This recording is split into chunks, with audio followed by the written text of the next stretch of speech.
प्यारे बच्चों, पिछली बार जहाँ तक हम लोग पढ़े थे उससे आगे बढ़ रहे हैं।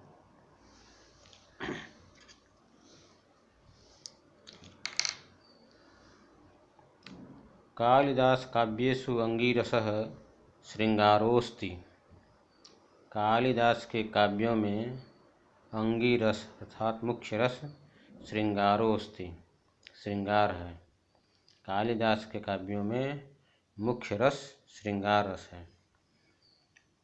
तस्य पुष्ट्यर्थं करुणादयो अन्ये रसाः अंगभूताः। तस्य पुष्ट्यर्थम उसकी पुष्टि के लिए करुणादयो करुण इत्यादि अन्य रसा अन्य रस अंगभूता उसके अंग के रूप में है। उस श्रृंगार रस की पुष्टि के लिए करुण इत्यादि अन्य रस इसके अंग के रूप में है।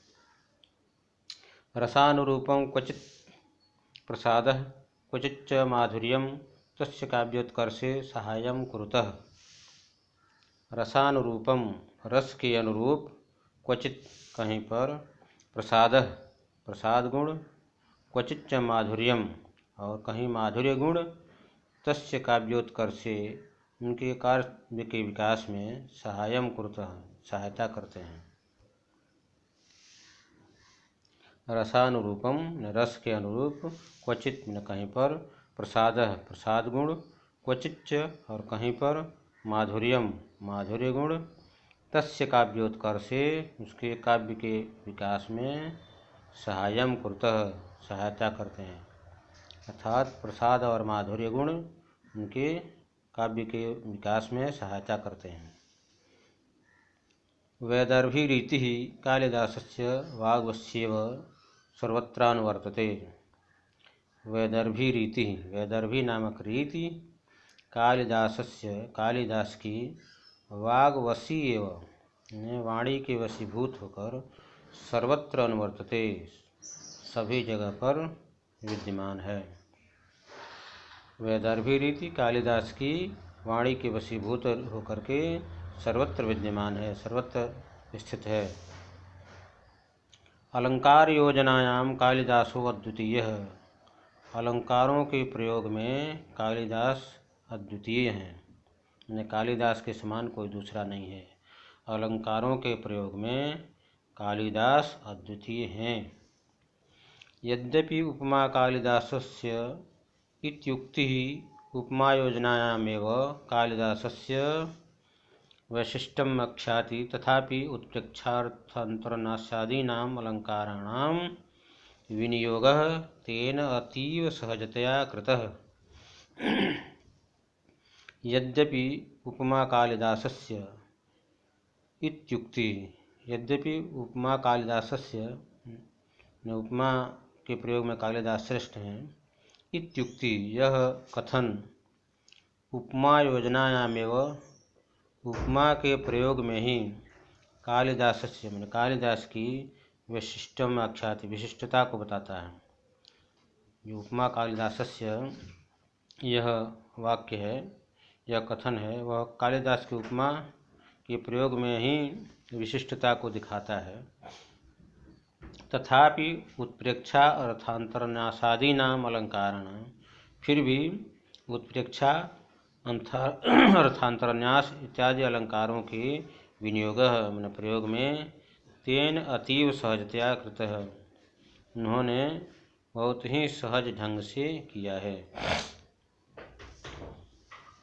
यद्यपि उपमा कालिदास से यह जो युक्ति है वह कालिदास की उपमा के प्रयोग में ही विशिष्टता को बताती है, तथापि फिर भी उत्प्रेक्षा अर्थांतरन्यासादीनाम अलंकाराणां, उत्प्रेक्षा और अर्थांतरन्यासादि अलंकारों के विनियोग प्रयोग को तेन अतीव सहजया कृत, उन्होंने बहुत ही सरलता के साथ किया है। कालिदासस्य नाट्यकृतिषु विशेषतः शाकुंतले वस्तुविन्यासः अनुपमः, चरित्रचित्रणं सर्वथा अनवद्यं, संवादशैली संप्रेषणीयास्ति। कालिदासस्य नाट्यकृतिषु, कालिदास की नाट्य रचनाओं में विशेषतः शाकुंतले, विशेष रूप से अभिज्ञान शाकुंतल में वस्तु विन्यास कथा वस्तु अनुपम है। चरित्र चित्रणम सर्वथा अनवद्यम, और चरित्र चित्रण हर प्रकार से दोष रहित है। संवाद शैली संप्रेषणीया अस्ति, और संवाद शैली संप्रेषणीय है।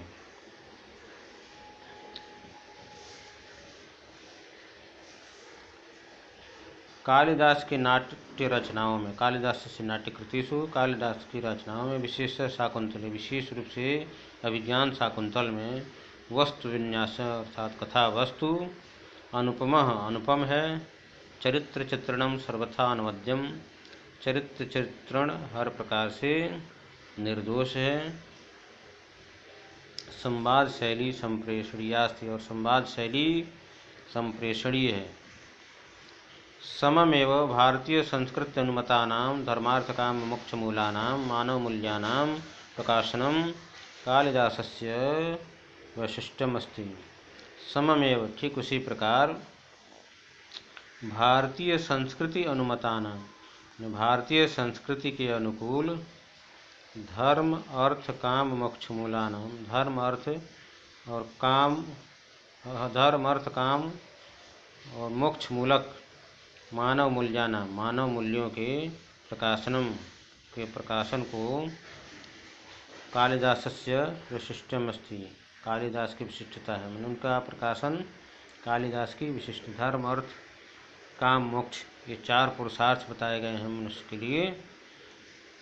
तो ठीक इसी प्रकार भारतीय संस्कृति के अनुकूल धर्म अर्थ काम मोक्ष मूलक जो 4 पुरुषार्थ हैं से युक्त मानव मूल्यों का प्रकाशन कालिदास की विशिष्टता है। आश्रम वासिनी शकुंतलां निर्वर्ण्य मनसि काम प्ररोहम अनुभूय दुष्यन्तः तावत् शान्तिं न लभते यावत् तां क्षत्रिय परिग्रह क्षमां विश्वामित्रस्य दुहितायं नावेति। आश्रम वासिनीं शकुंतलां निर्वर्ण्य, आश्रम में निवास करने वाली शकुंतला को देख करके मनसी, मन में, काम प्ररोहम अनुभूय, काम के अंकुर की अनुभूति करके, काम भावना की उत्पत्ति को अनुभव करके, दुष्यंतः तावत् शांतिं न लभते, दुष्यंत तब तक शांति को नहीं प्राप्त करता है, यावत् ताम, जब तक उसको, उस शकुंतला को, क्षत्रिय परिग्रह क्षमाम, क्षत्रिय के द्वारा विवाह करने योग्य, परिग्रह का अर्थ होता है विवाह, क्षत्रिय के द्वारा विवाह करने योग्य विश्वामित्रस्य दुहिता इयम, यह विश्वामित्र की पुत्री है, इति न वैति, ऐसा नहीं जान लेता है। आश्रम वासिनी शकुंतलां निर्वर्ण, आश्रम में निवास करने वाली शकुंतला को, निर्वर्ण का अर्थ है देख करके, मनसी, मन के अंदर, काम प्ररोहम अनुभूय, काम भावना की उत्पत्ति को अनुभव करके, काम भावना के अंकुर को अनुभूत करके, दुष्यंतः तावत् शांतिं न लभते, दुष्यंत तब तक शांति को नहीं प्राप्त करता है, यावत् ताम, जब तक उसको, क्षत्रिय परिग्रह क्षमाम, क्षत्रिय के द्वारा विवाह करने योग्य विश्वामित्रस्य दुहिता यम, यह विश्वामित्र की पुत्री है, दुहिता का अर्थ पुत्री, यह विश्वामित्रस्य दुहिता, यह विश्वामित्र की पुत्री है, इति न अवैति, ऐसा नहीं जान लेता है। कण्वस्य अनुज्ञां विना गंधर्व विधिना कृतः विवाह उभावपि तावत् प्रताड़यति यावद् एकतः शकुंतलां मारीचाश्रमे तपश्चरणेन अवज्ञाजनितं कलुषं न क्षालयति, अपरतः दुष्यन्तः अंगुलीयकलाभेन लब्धस्मृतिः शतभृशं पीड्यमानः प्रायश्चित्ताग्नौ आत्मशुद्धिं न कुरुते।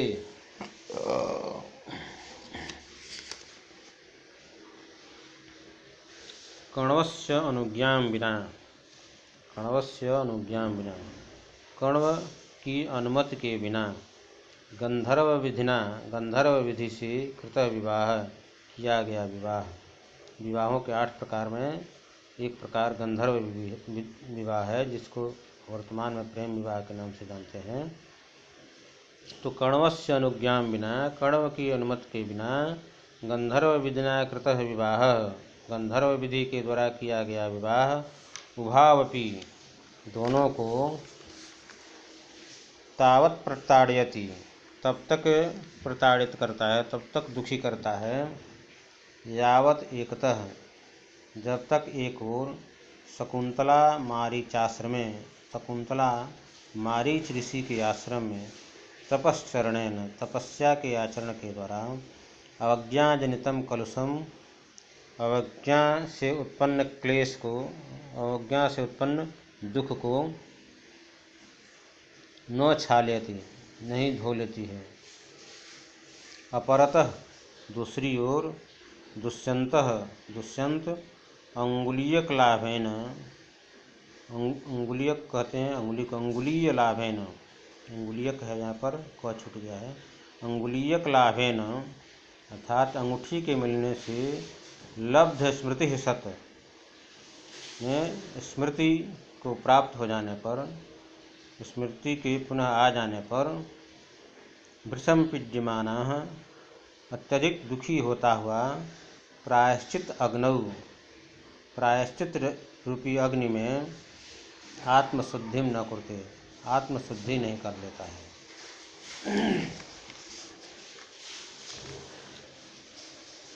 कण्वस्य अनुज्ञां विना, कण्व की अनुमति के बिना गंधर्व विधिना कृत विवाह, गंधर्व विधि के द्वारा किया गया विवाह, उभावपि दोनों को ही, तावत प्रताड़यति तब तक दुख देता है, यावत एकतः जब तक एक ओर, शकुंतला मारीच आश्रम में, शकुंतला मारीच ऋषि के आश्रम में, तपश्चरणेन तपस्या के आचरण के द्वारा, अवज्ञा जनितम कलुषम, अवज्ञा से उत्पन्न, अपने पिता माता पिता की अवज्ञा की से उत्पन्न हुए क्लेश को, कलुषम क्लेश को, न छालयति नहीं धो लेती है। अपरतः दूसरी ओर, दुष्यंतः दुष्यंत अंगुलीयक लाभेन ने अंगूठी मिलने पर, अंगूठी के प्राप्त होने पर, लब्ध स्मृति स्मरण शक्ति के पुनः वापस आ जाने पर, सत ऐसा हो जाने पर, वृषम पीड्यमाना अत्यंत पीड़ित होता हुआ, दुखी होता हुआ, प्रायश्चित आग्नव प्रायश्चित रूपी अग्नि में, आत्मशुद्धि न कुरुते आत्मशुद्धि नहीं कर लेता है। तदनंतरम एव तयोः दाम्पत्य प्रेम निष्कलुषम भवति, पुत्रोपलब्धौ च परिणमते। तदनंतरम एव उसके बाद ही, तदनंतरम एव उसके बाद ही, तयोः दाम्पत्य प्रेम उनका दाम्पत्य प्रेम, पति पत्नी का जो प्रेम है वह निष्कलुषम भवति निष्कलंक हो जाता है, पुत्रोपलब्धौ च परिणमते पुत्र की उपलब्धि के रूप में परिणाम को प्राप्त होता है। तदनंतरम में उसके बाद ही, मतलब दोनों प्रायश्चित रूपी अग्नि में अपने आप को जब तक शुद्ध नहीं कर लेते हैं उसके बाद ही, तयोः दाम्पत्य प्रेम उनका जो पति पत्नी का प्रेम है वह निष्कलुषम भवति, वह कलंक रहित हो जाता है, क्लेश रहित हो जाता है, दुख रहित हो जाता है। पुत्रोपलब्धौ च परिणमते पुत्र की उपलब्धि के रूप में परिणाम को प्राप्त होता है। रघुवंशे कालिदासः रघुवंशिनां चित्रणं तथा करोति यथा भारतीय जनजीवनस्य उदात्त आदर्शानां सम्यग् दिग्दर्शनम भवेत्। रघुवंशे रघुवंश नामक महाकाव्य में कालिदास ने रघुवंशी नाम चित्रणम रघुवंशियों का चित्रण तथा करोति उस प्रकार से करते हैं, यथा जिस प्रकार भारतीय जनजीवन से उदात्त आदर्शाना भारतीय जनजीवन के श्रेष्ठ आदर्शों का सम्यक ठीक प्रकार से दिग्दर्शनम है, दिग्दर्शन होता है, ठीक प्रकार से दर्शन होता है। रघुवंश में कालिदास रघुवंशियों की का चित्रण, रघुवंशी कालिदास रघुवंशी नाम चित्रणम, रघुवंश में कालिदास रघुवंशियों के चित्रण को तथा करोत उस प्रकार से करते हैं यथा भारतीय जनजीवन से उदात्त आदर्शान, जिस प्रकार भारतीय जनजीवन के श्रेष्ठ आदर्शों का सम्यक दिग्दर्शनम भवे, ठीक प्रकार से दर्शन न हो जाता है।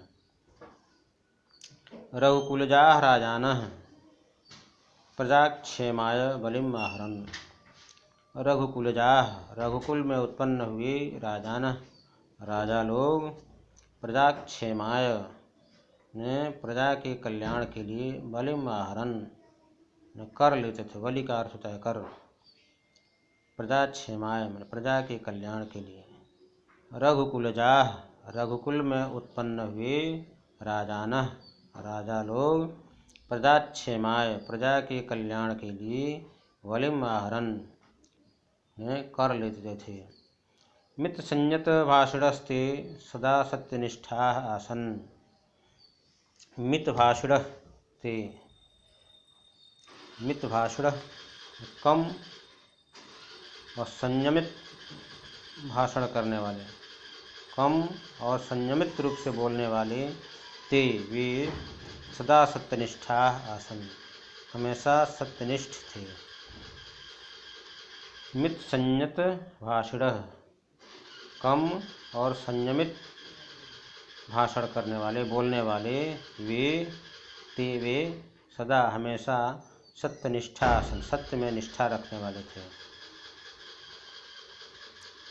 यशस् कामास्ते तदर्थम प्राणानपि त्यक्तुम सदैव उद्यता भवन, यशस् कामाः ते यश की कामना करने वाले, ते वे लोग वे रघुवंशी लोग, तदर्थम उसके लिए अर्थात सत्य के लिए, प्राणानपि त्यक्तुम प्राणों को भी त्यागने के लिए, सदैव उद्यता अभवन हमेशा तैयार रहते थे। यश की कामना करने, यशस् कामास्ते यश की कामना करने वाले वे, तदर्थम अर्थात उस सत्य के लिए, प्राणानपि त्यक्तुम प्राणों को भी त्यागने के लिए, सदैव उद्यता अभवन हमेशा उद्यत रहते थे, तैयार रहते थे। केवलम संतत्यर्थे केवल संतान के लिए, ते वे गृह मेधिनो बहु घर को त्यागने वाले हुए। केवलम संतति अर्थे केवल संतान के लिए, केवलम संतति अर्थे ते वे गृह मेधिन मैंने गृहस्थ बभू हुए, ने संतान की उत्पन्न करने के लिए वे गृहस्थ धर्म का आचरण करते थे। गृहस्थ इसलिए होते थे, विवाह इसलिए करते थे संतान के लिए। केवलम संतति अर्थे केवल संतान के लिए, ते गृह मेधिनो बभू वे गृहस्थ धर्म का पालन करते थे। शैशवे विद्यार्जनम यौवनय रंजनम वार्धक्ये मुक्त्यर्थम मुनिवदाचरणम तेषां व्रतम आसीत्। शैशवे विद्यार्जनम शैशवावस्था में विद्याध्ययन करना, यौवनय रंजनम युवावस्था में मनोरंजन करना, वार्धक्ये मुक्त्यर्थम और वृद्धावस्था में मुक्त के लिए मुनिवद आचरण मुनियों के समान आचरण करना, तेषां व्रतम आसीत् उनका व्रत था। शैशवे विद्यार्जनम ने बाल्यावस्था में विद्या का अध्ययन करना, यौवने रंजन युवावस्था में मनोरंजन करना, वार्धक्य मुक्त्यर्थम वृद्धावस्था में मुक्त के लिए मुनिवद आचरणम मुनियों के समान आचरण करना, तेषां व्रतम आसीत् उनका व्रत था। बाल वृद्ध वनितादि नाम यदाचरणम कालिदास काव्ये निरूपितम तत्सर्वथा भारतीय संस्कृति गौरव अनुरूपमेव। बाल वृद्ध वनितादि नाम बालक वृद्ध और स्त्रियों के यद आचरणम, जिस आचरण को कालिदास के काव्य में निरूपित किया गया है, दिखाया गया है, तत्सर्वथा वह हर प्रकार से भारतीय संस्कृति गौरव अनुरूपम एवं भारतीय संस्कृति के गौरव के अनुकूल ही है। बाल वृद्ध वनितादीनाम, बालक, वृद्ध और स्त्रियों के यदाचरणम, जिस आचरण को कालिदास के काव्य में निरूपण किया गया है, तत्सर्वथा वह हर प्रकार से भारतीय संस्कृति गौरव अनुरूपम एवं भारतीय संस्कृति के गौरव के अनुकूल ही है। आ हिमवत सिंधुवेलाम यावत् विकीर्णा भारत गौरव गाथा कालिदासेन स्वकृतिषु उपनिबद्धा। आ हिमवत में हिमालय पर्वत से लेकर के, सिंधुवेलाम यावत्, सिंधुवेला मतलब समुद्र तक, हिमालय से लेकर के समुद्र तक, हिंद महासागर तक, यावत मन तक, विकीर्णा फैली हुई, भारत गौरव गाथा, भारत के गौरव की कहानी, कालिदासेन, कालिदास के द्वारा, स्वकृतिषु उपनिबद्धा, अपनी कृतियों में उपनिबद्ध किया गया है, रचा गया, लिखा गया है। आ हिमवत सिंधुवेलाम यावत, हिमालय पर्वत से लेकर के समुद्र पर्यंत, विकीर्णा मन फैली हुई, भारत गौरव गाथा, भारत के गौरव की कहानी को कालिदासेन, कालिदास के द्वारा, स्वकृतिषु उपनिबद्धा, अपने रचनाओं में लिखा गया है। रघुवंशे मेघे कुमारसंभवे च भारतदेशस्य विविध भूभागानां गिरिकाननादीनां यादृक् स्वाभाविकं मनोहारि च चित्रणं लभ्यते, स्वचक्षुषा अवलोक्य तदसंभवमस्ति। रघुवंशे, रघुवंश महाकाव्य में, मेघे मेघदूत में, कुमार संभव नामक महाकाव्य में, भारत देशस्य, भारत देश के, विविध भूभागानां, विविध प्रकार के भागों, गिरि काननादीनां, गिरि अर्थात पर्वत, कानन अर्थात जंगल, पर्वत और जंगल इत्यादि का, यादृक् स्वाभाविकम, जिस प्रकार से स्वाभाविक, मनोहारि च और मनोहर, चित्रणम लभ्यते, चित्रण किया गया है, प्रकाश डाला गया है, स्वचक्षुषा अनलोक्य, अपनी आँखों से देखे बिना, तद असंभवम अस्ति, वह असंभव है। रघुवंशे मेघे, रघुवंश महाकाव्य में और मेघदूत में, कुमार संभवे च और कुमार संभव में, भारत देशस्य विविध भूभागानां, भारत देश के विविध भूभागों का, गिरि काननादीनां, पर्वत और जंगल इत्यादि का, यादृक् स्वाभाविकम, जिस प्रकार स्वाभाविक, मनोहारि च और मनोहर, चित्रणं लभते, चित्रण प्राप्त होता है, स्वचक्षुषा अनवलोक्य, अपनी आँखों से बिना देखे, तदसंभवम अस्ति, वह असंभव है। तथा विधम तस्य देश प्रेम तस्य काव्योत्कर्षम समुद्रणयति, तथा विधम तस्य देश प्रेम, उस प्रकार का उनका, तथा विधम उस प्रकार का, तस्य देश प्रेम, उनका देश प्रेम, इनका कालिदास का देश प्रेम, तस्य काव्योत्कर्षम, उनके काव्य के विकास को, समुद्रणयति मतलब सुदृढ़ करता है। तथा विधम तस्य देश प्रेम, उस प्रकार का उनका देश प्रेम, तस्य काव्योत्कर्षम, उनके काव्य के विकास को, समुद्रणयति मतलब सुदृढ़ करता है। सन्तु तत्र अनल्पाः संस्कृत कवयः किंतु कस्यापि कालिदासेन साम्यं नास्ति। सन्तु तत्र अनल्पाः,